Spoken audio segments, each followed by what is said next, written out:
Enquanto a Salvador teu livro lê,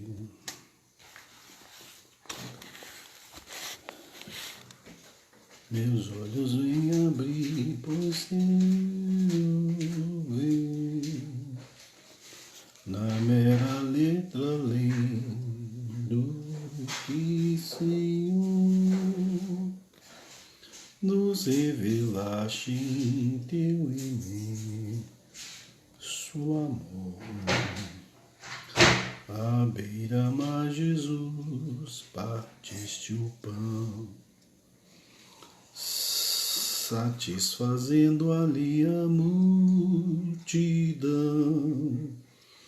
Da vida o pão és tu, vem, pois assim, nutri-me até entrar no céu, enfim. Bom dia, meu querido e minha querida, graça e paz. Esse é o dia que o Senhor fez. Daqui da minha janela eu vejo um pedaço do céu, céu azul, sol radiante, e eu espero que esse sol brilhe em sua vida de uma forma radiante também.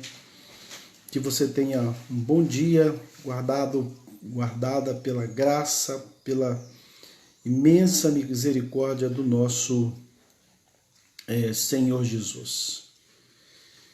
Eu quero mais uma vez agradecer a todos e a todas, aqueles e aquelas que estiveram orando pelo André. Já está em casa, está bem, que Deus possa te abençoar ricamente. Muito obrigado, viu, pelo seu carinho. Hoje nós não teremos o nosso louvor e eu quero iniciar o nosso culto dessa manhã, nossa escola dominical, onde nós estaremos falando sobre o chamado ao discipulado, com a leitura de um hino da letra de um hino que eu acho muito importante na nossa vida. E o texto que eu vou ler a seguir tem muito a ver com isso, que diz que Jesus, o pão da vida. E, de fato, Jesus é o pão da vida, né? O pão que veio dos céus para nos trazer, para nos acolher e trazer paz e trazer alegria em tempos de lutas, em tempos de dificuldades, em tempos adversos, né? Em tempos adversos, né? Diz assim a letra do hino: enquanto, ó Salvador, teu livro lê, meus olhos vêm abrir, pois quero ver na mera letra além o que, Senhor, nos revelaste em teu imenso amor. À beira-mar, Jesus, partiste o pão, satisfazendo ali a multidão. De fato, servimos a um rei que nos satisfaz, a um mestre que olha para as nossas dores, nas nossas agruras, que olha para as nossas vidas, né? À beira-mar, Jesus, partiste o pão, satisfazendo ali a multidão. Da vida o pão és tu, vem, pois assim, nutrir-me até entrar no céu, enfim. Nutrir-me, né? Me alimentar.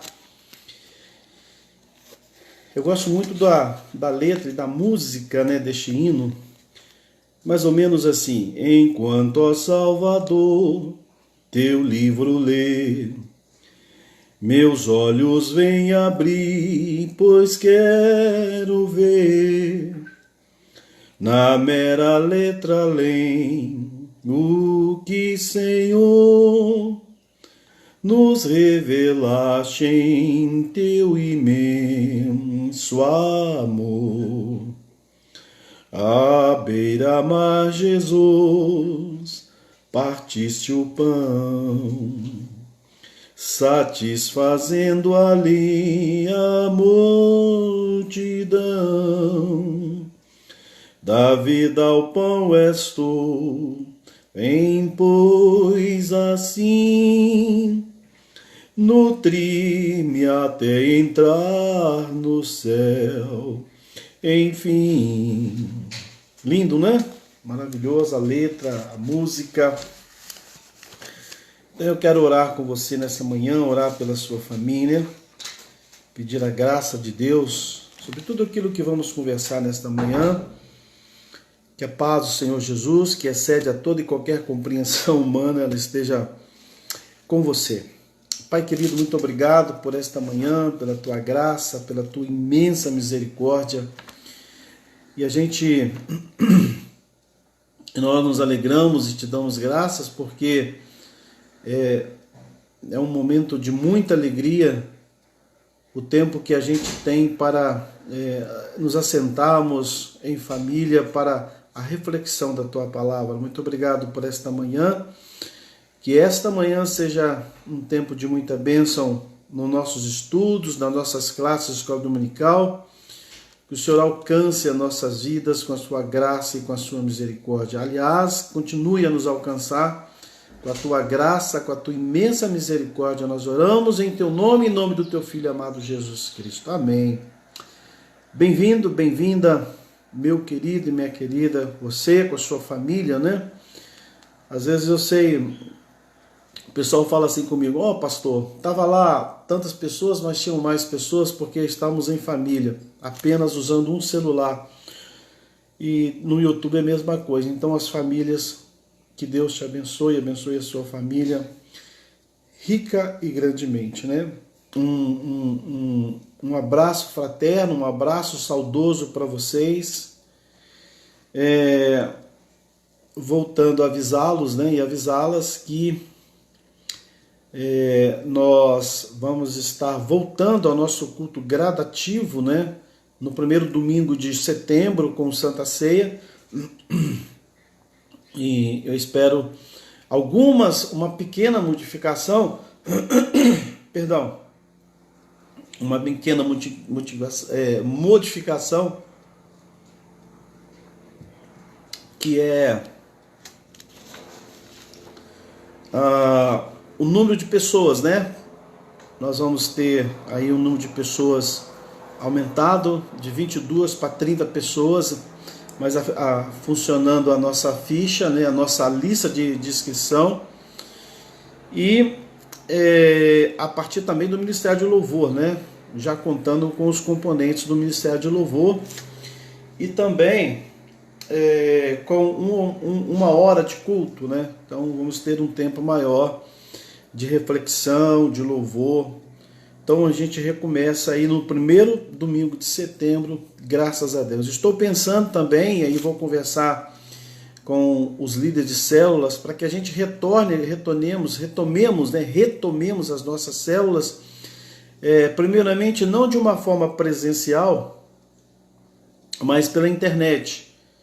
Assim como eu estou fazendo o culto pelo Facebook, quem sabe nós temos vários aplicativos, a gente pode se reunir nas células, mesmo se eu vou fazer um estudo a partir dessa semana com os líderes de células, para que a gente possa ir voltando a esse estudo da célula online, né? Não como eu fiz quando no início, eu ministrando para todo mundo, mas cada líder ministrando para sua célula. Vamos tentar assim, dentro dos vários aplicativos que nós temos aí à disposição, né? São aplicativos gratuitos que a gente pode fazer essa transmissão. Mas vamos orar por todo esse processo, né?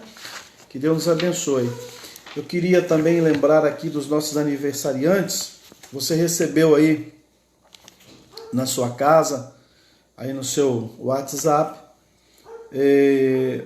os aniversariantes. Nós fizemos uma modificação.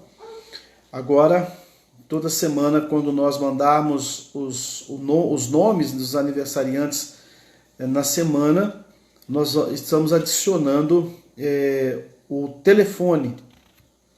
Tem a data, né, que a Lu já colocava, agora ela está colocando o telefone. E aí, a ideia é que a gente faça contato um com o outro, né? Que a gente possa entrar em contato com o irmão, fazer um com a irmã, fazer uma ligação, fazer uma oração. É muito importante que o povo de Deus, nesse momento, ele esteja ligado um com o outro, né? Nós precisamos cuidar, né? Mutuamente uns dos outros e das outras, né? Os aniversariantes, então, desse tempo, né? De dia 16 a 22 da semana, hoje, Alice Biondi Lugon está completando mais um ano de vida, né? Segue aí o celular dela, se vocês quiserem fazer um contato, um momento de oração. Nós temos no dia 20 a nossa irmã Silvinha, Silvia Freitas, está, desde já, né, Silvia está conosco aqui, desejar a ela um feliz aniversário, mais um ano de vida passado, né, na presença desse Deus maravilhoso. Silvia, que Deus te abençoe ricamente. No dia 21 nós temos o Arthur Nogueira, que é o nosso líder, né, coordenador do ministério, presidente dos juvenis. Que Deus te abençoe já de antemão, Arthur. E no dia 22 a nossa querida Dani Menezes, e também segue aí o telefone dela para que vocês possam fazer o contato. Então, eu quero o texto inicial para a gente. Nós vamos refletir em dois textos nessa nossa temática nesta manhã, que é o chamado para o discipulado. E o primeiro texto que nós vamos ler está em Mateus 9:36. Abra aí a sua Bíblia, Mateus 9:36, é o nosso primeiro momento nesta manhã, porque esse texto ele é muito emblemático, né? Em termos de cuidado do nosso Senhor, né? Do seu pastoreio, do seu amor paternal para conosco, né? Diz assim: vendo ele as multidões, Mateus 9:36, vendo ele as multidões, compadeceu-se delas, porque estavam aflitas e exaustas, como ovelhas que não têm pastor. Em outras traduções, vai dizer que as ovelhas estavam perdidas.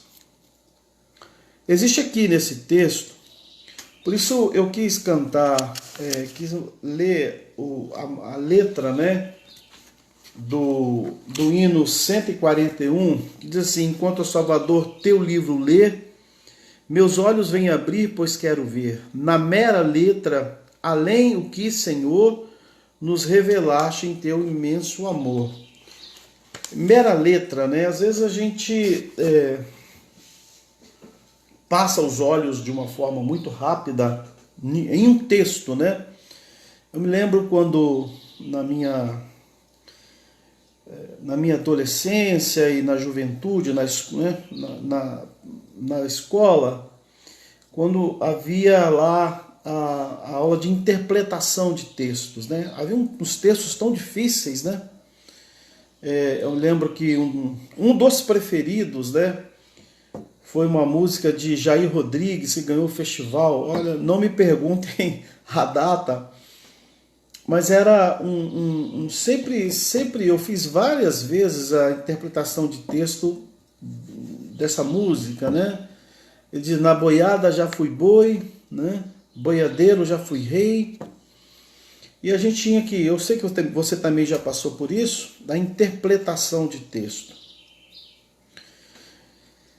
Esse primeiro texto que nós lemos, Mateus 9:36, nos leva, nós poderíamos aqui ficar o dia inteiro conversando em torno de algumas situações que aqui estão, que são situações que bem presentes no contexto que vivemos, no período que estamos vivendo. Ou seja, desse período de isolamento, de pandemia, antes e depois dele. Sempre esse texto ele vai estar presente no nosso contexto de vida, em todos os momentos. Porque ele diz assim, vendo as multidões. Então, assim, é uma percepção de Jesus, a questão de ver, de perceber. Eu sempre falo assim, ó, muitas vezes a gente vê e não enxerga, ou enxerga e não vê. Tem muitas coisas que a gente não percebe. O entendimento que esse texto nos dá é que, vendo, Jesus teve a percepção. E ele teve a percepção daquele momento de algumas coisas que estavam ocorrendo na vida daquelas pessoas. A Bíblia diz que era uma multidão, multidões. Então, imaginemos que, e a gente pode imaginar, essas pessoas correndo para um lado para o outro sem saberem para onde ir. Diz que Jesus compadeceu-se, ele teve profunda compaixão. Compaixão é quando a pessoa se interessa pelo sofrimento do outro. O grande problema é que às vezes a gente não se interessa pelo sofrimento daquele que está ao nosso lado. Jesus se interessa, ele tem essa percepção, e ao ter essa percepção ele consegue enxergar as pessoas. E às vezes tem pessoas que são invisíveis aos nossos olhos, que a igreja não percebe, que a gente não percebe. E às vezes, mesmo morando no nosso próprio lar, Jesus compadeceu-se delas. E qual é o motivo que gera no coração de Jesus essa grande compaixão, esse grande interesse por aquelas pessoas? Quais são os motivos? Primeiro, que aquelas pessoas estavam aflitas. E a gente poderia aqui levar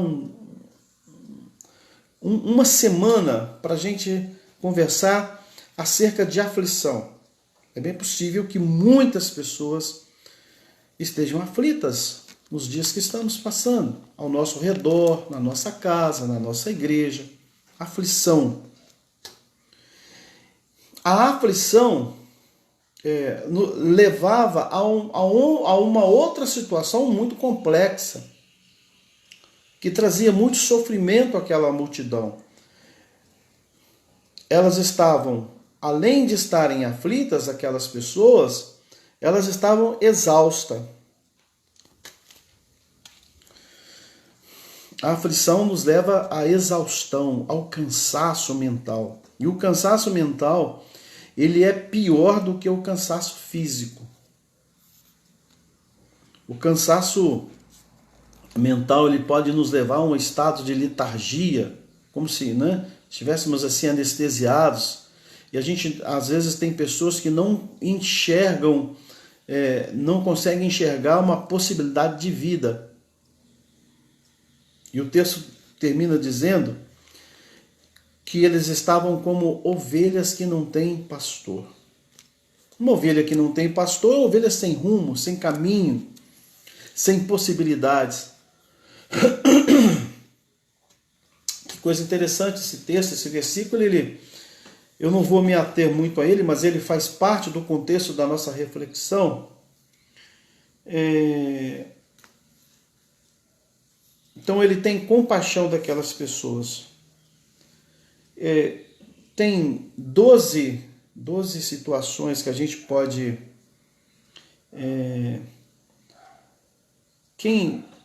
Qual é a compaixão?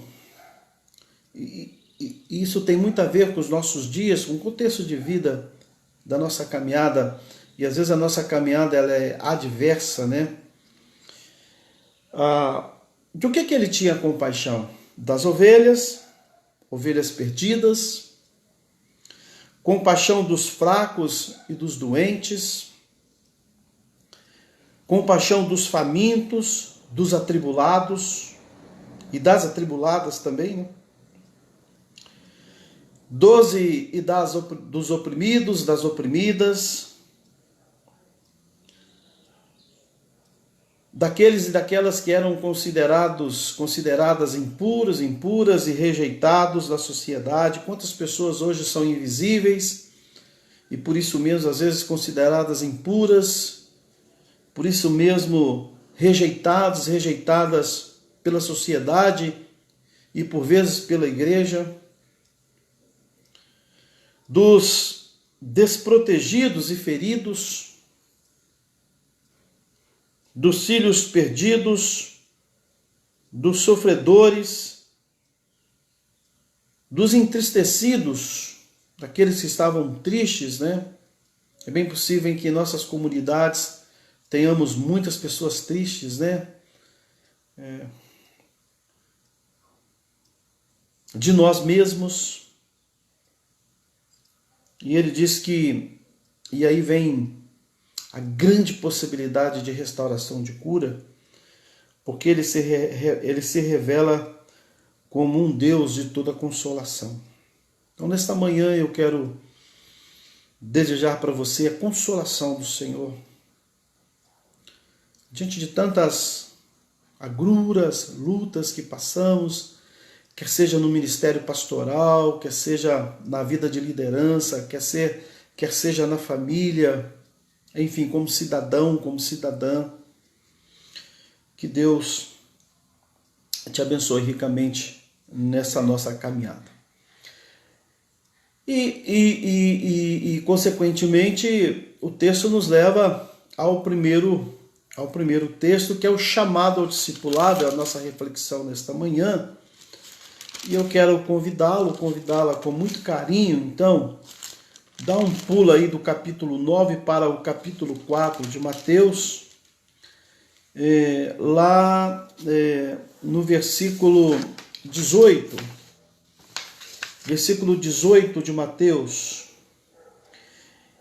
E esses dois textos, Mateus 4, 18 a 22 e Mateus 9, 36, eles vão servir de base para a nossa caminhada nesta manhã. Diz assim o texto de Mateus 4, 18 a 22. E Jesus, andando junto ao mar da Galileia, viu dois irmãos, Simão, chamado Pedro, e André, seu irmão, os quais lançavam as redes ao mar, porque eram pescadores. E disse-lhes: Vinde após mim, e eu vos farei pescadores de homens. Então eles, deixando logo as redes, seguiram-no. E, adiantando-se dali, viu outros dois irmãos, Tiago, filho de Zebedeu, e João, seu irmão, num barco com seu pai Zebedeu, consertando as redes. E chamou eles, deixando imediatamente o barco do seu pai, seguiram. Aqui tem uma palavra muito importante, que é imediatamente. Enfim, a nossa reflexão nesta manhã é sobre o chamado ao discipulado. O chamado da igreja, o meu chamado, o seu chamado. E é interessante fazermos aqui uma pequena síntese textual desses textos que lemos, né? Interessante que o texto de Mateus 4, 18 a 22, ele apresenta a vocação dos quatro primeiros discípulos de Jesus. E em meio ao seu trabalho cotidiano, da sua luta, né, aparece para eles um novo e grande, e extremamente relevante e difícil desafio, complexo desafio. E ao invés de pescar homens, ao invés de pescar peixes, eu fico muito refletindo sobre esse chamado de Jesus e a prioridade que ele impõe no seu chamado, porque não é muito fácil, né? Você imagina, era o ganha-pão deles. Quantas pessoas estão conosco nessa manhã, pais de família, né? Mães também que trabalham fora de casa, pais, pessoas que trabalham, e desse trabalho suado tiram o sustento da família, mas de repente o Senhor fala assim: olha, você vai parar tudo que você está fazendo Eu não sei se você já parou para pensar na complexidade desse chamado. O chamado, e nós vamos falar de mais abaixo sobre, né, sobre a complexidade, mas assim, de fato é uma complexidade, eu diria bem profunda, porque eles estão ali no ganha-pão, no seu dia a dia. Jesus surge do nada, e disse: olha, agora vocês vão parar. Eu sei que você formou, que você fez mestrado, que você fez doutorado. Eu sei que a sua família depende desse ganho, né? E você vai parar o que você está fazendo, porque agora eu vou te dar uma outra possibilidade. Agora é um outro rumo que a sua vida vai tomar. A grande pergunta aqui, nesse primeiro momento, nessa síntese textual, é se nós estamos preparados para isso. A gente precisa parar para pensar. Então eles estão em meio ao trabalho cotidiano, aparece um novo desafio, e agora, ao invés de pescar peixes, são chamados a ser pescadores de pessoas. Este novo desafio é apresentado pelo mestre, né? Grande desafio, complexo. Eu queria, pare para pensar nesse desafio, né? O chamado que nós temos de largar tudo, de ter um novo trilho de vida. Jesus falou: ó, cessou, opa, agora é complexo chamado a servir ao reino, né? E a gente vai trabalhar sobre essa complexidade, é claro.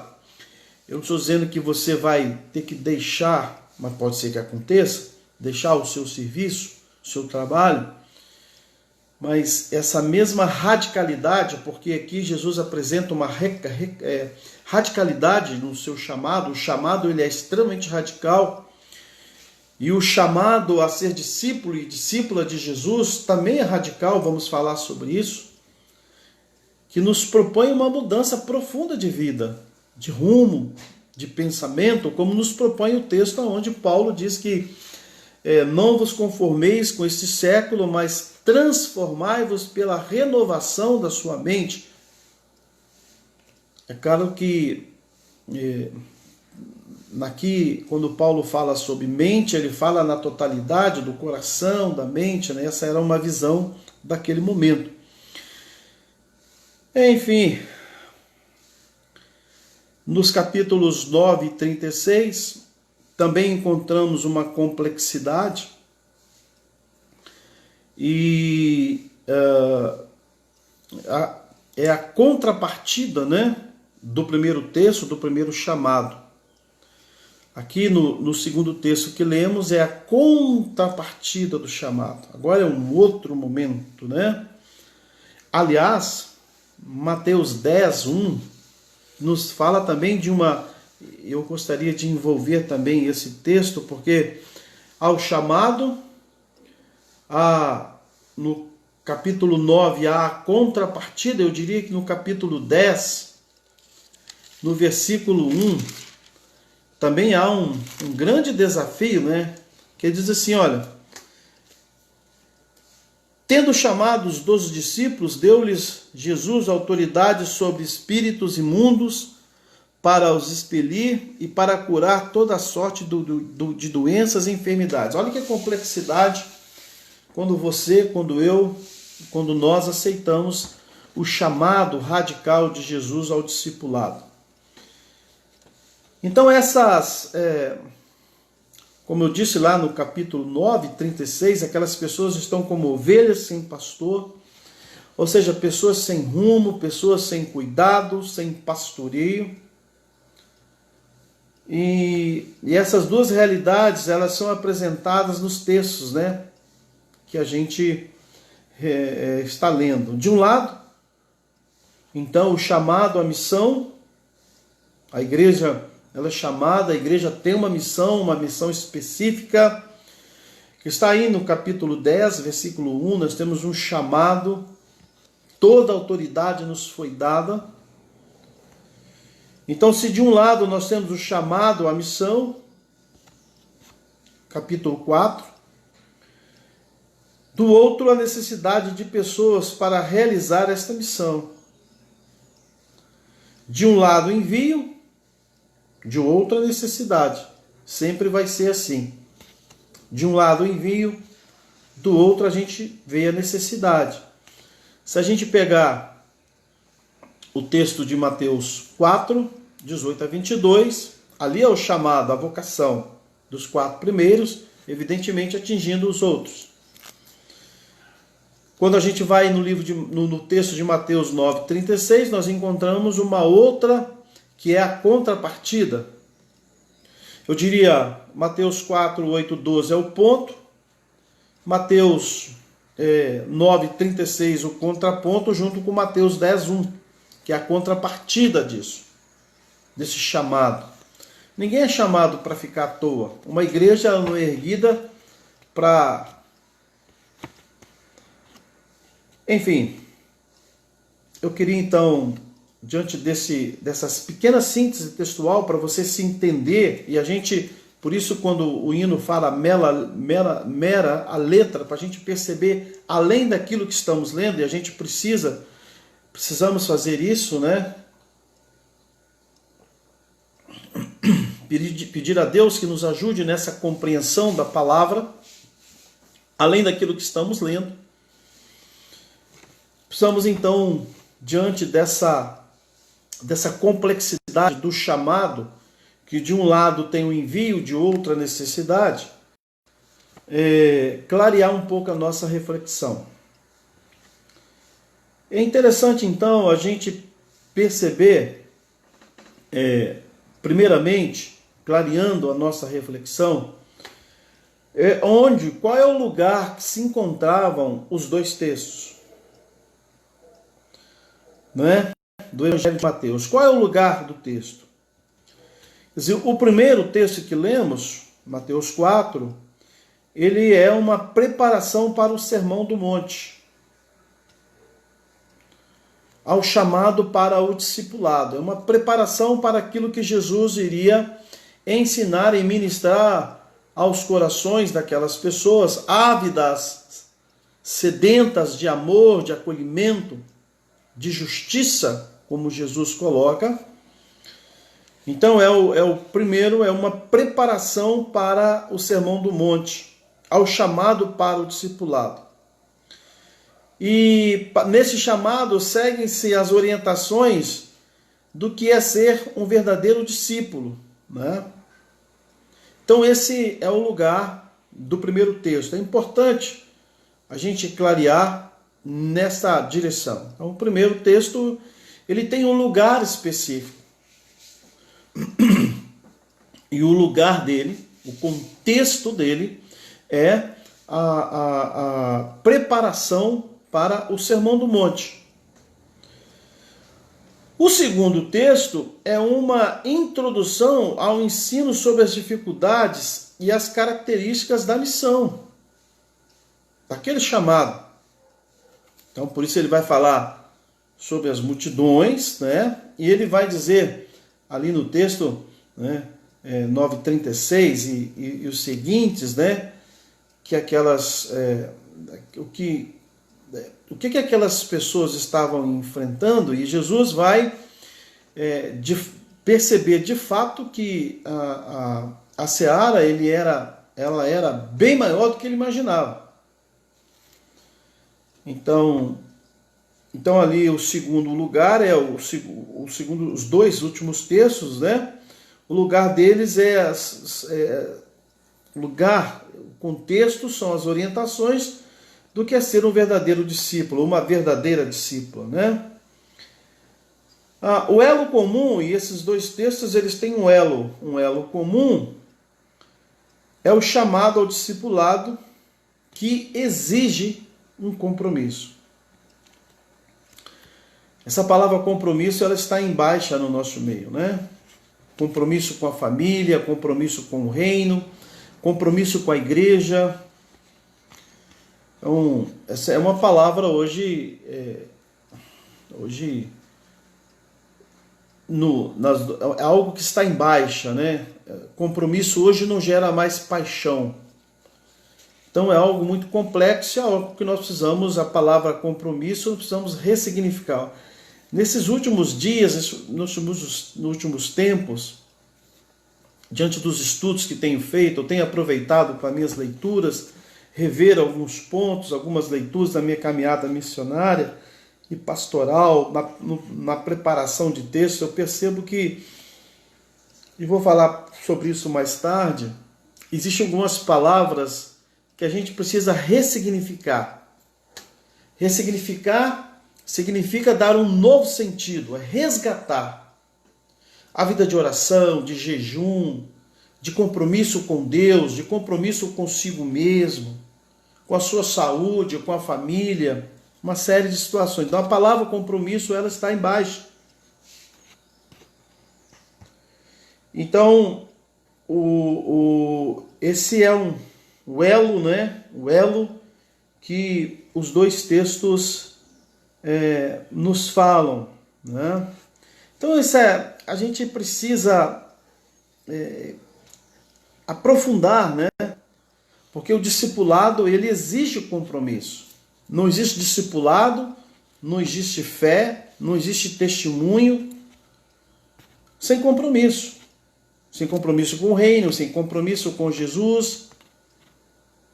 Muitos querem compromisso com a obra, mas não querem compromisso com o dono da obra. Aí não adianta nada.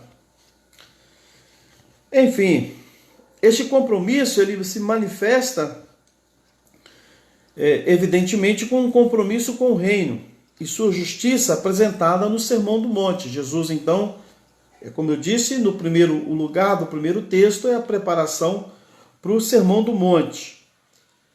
É também um compromisso com a missão, seus desafios, suas dificuldades. Nossa caminhada de vida, o nosso chamado missionário, chamado como discípulo e discípula, eu já tenho falado isso aqui há alhures, né?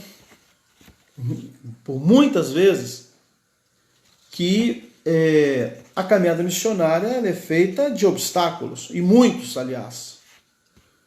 São nuances contrárias, são os desafios, suas dificuldades. Esse compromisso requer opções radicais, como eu falei no início. O chamado ao discipulado é um chamado radical, não é qualquer chamado. E se às vezes as pessoas falam, fulano é tão radical, você quer alguém mais radical do que Jesus? Então, o chamado radical, olha, larga isso agora, eu sei que é o seu trabalho, eu sei que é o seu ganha-pão, mas agora a percepção é outra, larga isso aí, pode larga agora. E os caras, segundo a palavra, eles ouvem, nunca haviam se encontrado com Jesus, aquele encontro ele é um divisor de águas na vida daquele grupo, e imediatamente eles largam o trabalho, como nos ensina a palavra, e agora eles vão ter uma outra percepção de vida, uma mudança. Conversão é isso, de fato é uma mudança radical. Ou essa mudança ela é radical, ou a gente vai continuar capengando, né? Então este compromisso com o discipulado, ele requer opções radicais, onde nem mesmo a família, na perspectiva de Jesus, e isso é complexo, né? Uma discussão que a gente pode deixar para outro momento, mas nem mesmo segundo os ideais de Jesus, no seu chamado inicial, nem mesmo a família pode ser mais importante que a missão. Olha que complexidade, né? Então realmente é um chamado radical, ele requer de mim, de você, requer da igreja uma opção radical.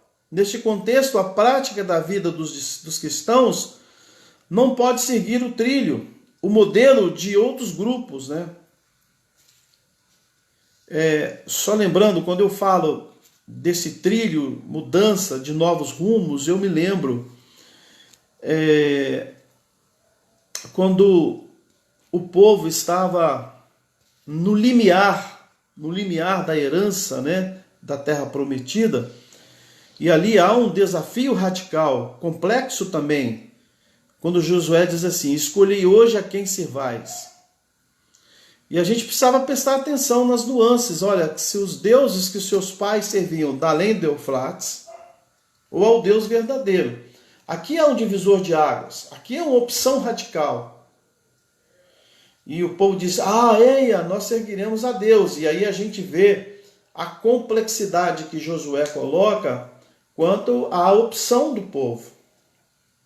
Meu querido irmão, minha querida irmã, quero dizer para você que nesta manhã, que a convocação que Jesus faz, que o chamado que Jesus faz, ele é radical. As opções também são radicais, de conversão, de mudança, requer isso de mim e de você, como pai, como filho, como filha, como esposa, como pastor, como igreja. Então, a nossa prática, e Josué, só voltando aqui um pouco, a prática precisa ser diferente. Ela não pode ser o mesmo trilho, ela não pode seguir o mesmo modelo de outros grupos que não conhecem a Cristo. Ou seja, nós não podemos nos deixar ser influenciados e influenciadas por práticas e princípios que não denotam e que não seguem os princípios ensinados por Jesus Cristo. Talvez esse esteja sendo o nosso problema como igreja. De nós aceitarmos a nossa casa e nossa vida práticas e andarmos num trilho que não é o trilho ensinado por Jesus Cristo. Isso traz sofrimento, isso traz morte, isso traz separação, isso gera infidelidade. Os modelos que não são modelos, por isso Paulo, como eu falei, ele vai dizer, olha, precisamos ter uma postura completamente diferente dos modelos que aí estão, que não são modelos ensinados pela palavra do Senhor. Por isso esse compromisso, ele exige de nós opções radicais, né? Justamente por isso, os discípulos e as discípulas, eles devem fazer com que sua justiça exceda a dos fariseus e dos publicanos. Quantos fariseus e publicanos nós temos hoje andando por aí? Talvez uma pergunta que poderia nos ajudar nesse contexto seria entender o que esse texto significou para as necessidades cristãs que se formavam no primeiro século e que esse texto significou para a comunidade de Mateus. É bom a gente entender isso, né? Porque a comunidade de Mateus, a quem o texto se dirige, é a comunidade no primeiro século e que ela viveu fora da Judéia após a destruição do templo de Jerusalém. No caso, né, no ano de 70 depois de Jesus Cristo, e por isso os evangelhos, né, eles surgem na necessidade de ressignificar a importância de Jesus para aquelas comunidades. Por quê? Porque as pessoas já estavam se esquecendo dos princípios bíblicos. Eu falei isso domingo passado. O grande problema é o esquecimento. Então, a Bíblia, tanto o Antigo como o Novo Testamento, ela surge nesses momentos em que as pessoas se esquecem do compromisso com a fé, do compromisso com Deus que elas seguiam.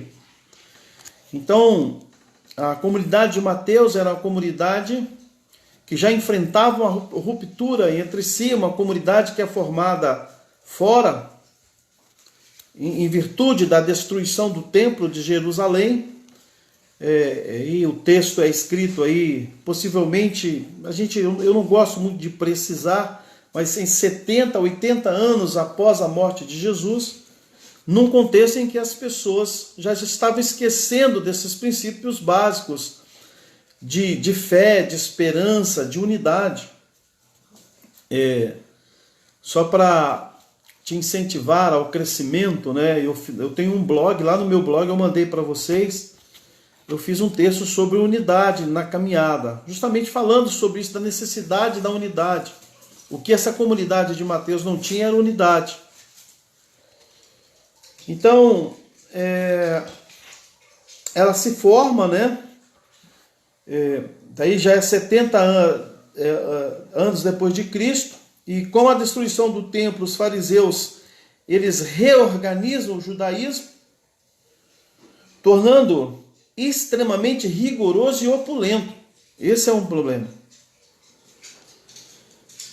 Com relação às leis e práticas farisaicas, ameaçando de expulsão aqueles e aquelas que não seguissem suas normas. Então, a comunidade já enfrentava uma grande dificuldade, nuances contrárias, ainda havia o peso, né, das práticas farisaicas. Com isso, essa comunidade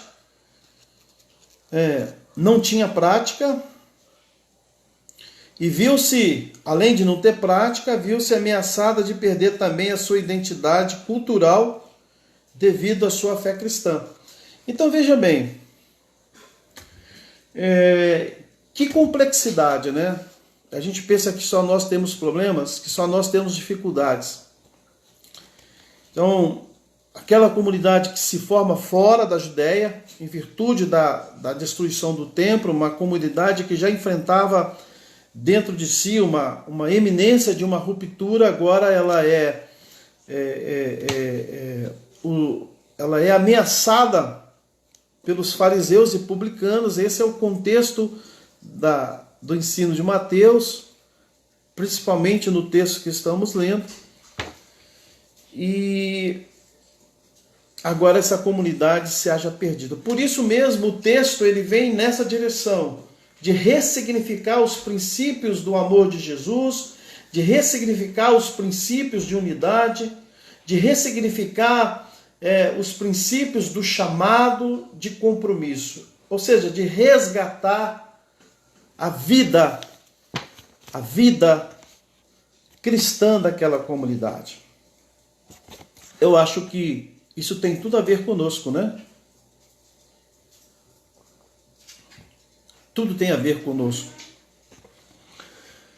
Por isso que eu gostaria de refletir na aplicação desses ensinamentos na nossa vida.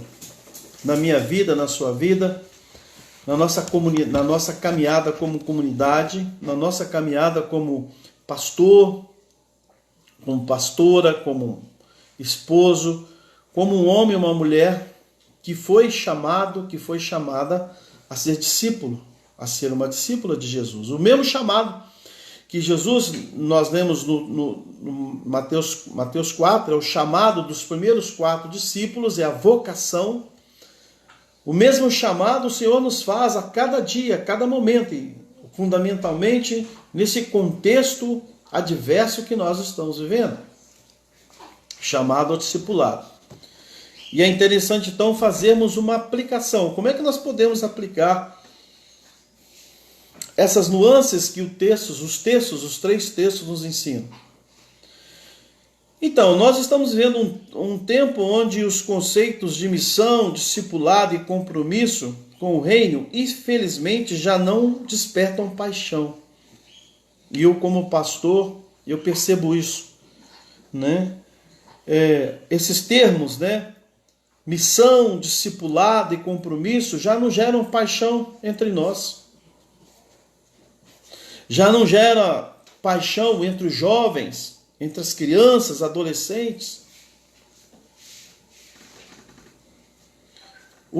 Quando os discípulos aceitam o chamado de Jesus, eles aceitam com paixão. Paixão pelo compromisso que agora eles estão assumindo. Eu acho que, infelizmente, eu tenho constatado que esses conceitos, né, o conceito de missão, de discipulado e compromisso com o reino, infelizmente, não tem despertado paixão entre nós. E nós precisamos ressignificar, resgatar esses sentidos fundamentais da nossa vida cristã, da nossa caminhada missionária. Por muitas vezes, irmãos e irmãs, nós não conseguimos mais enxergar a seara, que é muito grande de fato.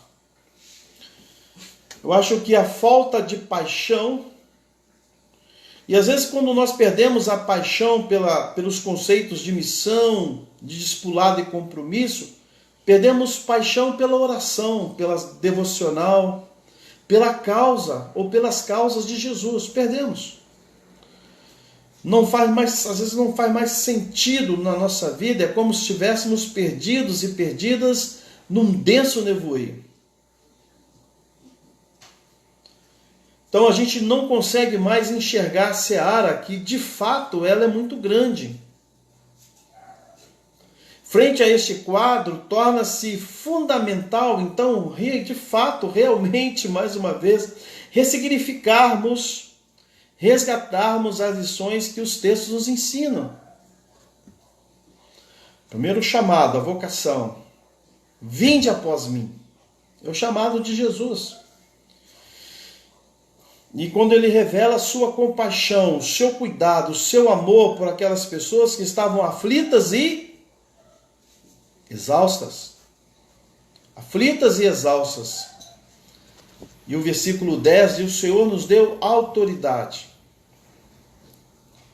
O chamado ao discipulado, o compromisso com o reino, as mudanças como modo de vida e não de conformação com as coisas do presente século.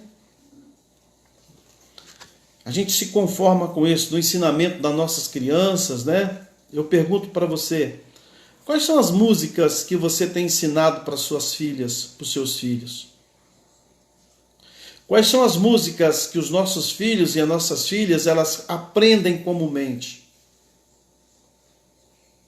Que elas cantarolam comumente? Qual é o tipo de palavra que tem saído da boca das nossas crianças? Precisamos refletir isso na nossa casa. Qual é o ensinamento que está sendo passado? A palavra de Deus diz que nós não devemos nos conformar com as coisas do presente século. Isso é um chamado ao discipulado. Nós nos preocupamos muito com isso porque a gente perdeu a paixão pela palavra, a paixão pelos princípios bíblicos, a paixão pelo ensinamento. Perdemos isso. A paixão pela igreja. Perdemos a paixão de servirmos a um Deus único, um Deus de graça e misericórdia, que exige de nós opções radicais de mudança. Perdemos a paixão.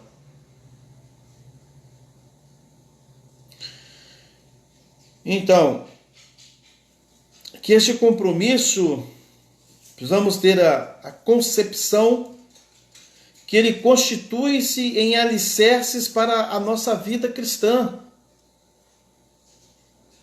Quando a gente perde isso, perdemos os alicerces, a gente perde o rumo. E com isso somos levados e levadas a questionar a nossa praxis, e nós precisamos questionar na vida das nossas igrejas. Nas igrejas locais, no lar e em todos os momentos de nossas vidas. Por semelhante modo, somos desafiados a checar tudo que se opõe à nossa fé, levando-nos à negação a Jesus Cristo. É o que os fariseus e publicanos eles queriam fazer com aquela comunidade onde os textos estão inseridos. E eu quero concluir nessa manhã, meu irmão, minha irmã, deixando claro que, mais uma vez, que somos chamados a um discipulado, somos chamados e chamados a tomarmos decisões radicais em favor do Evangelho.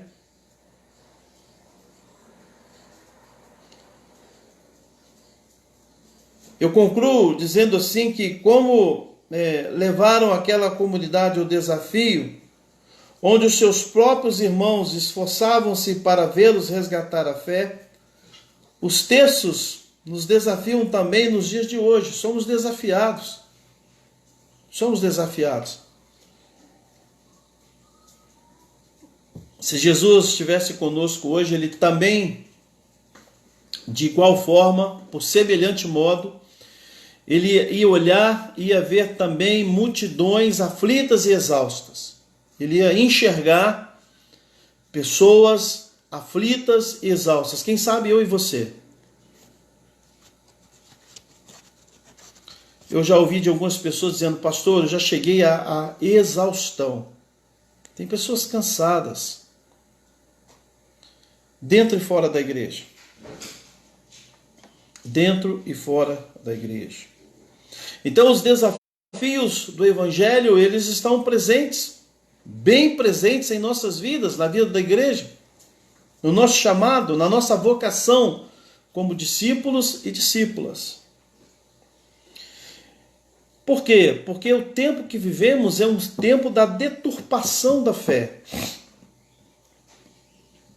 É um tempo de deturpação do senhorio de Cristo. É o tempo de deturpação com o reino. Porque o tempo que estamos vivendo é o tempo, infelizmente, é fruto de um evangelho líquido, do evangelho descartável. As pessoas vivem hoje e a gente não pode aceitar o apóstolo Paulo. Então eu volto novamente, percebam que já voltei 3 vezes, talvez essa é a 4ª vez que eu volto, ao que o apóstolo Paulo nos ensina. Rogo-vos, pois, irmãos, pela misericórdia de Deus,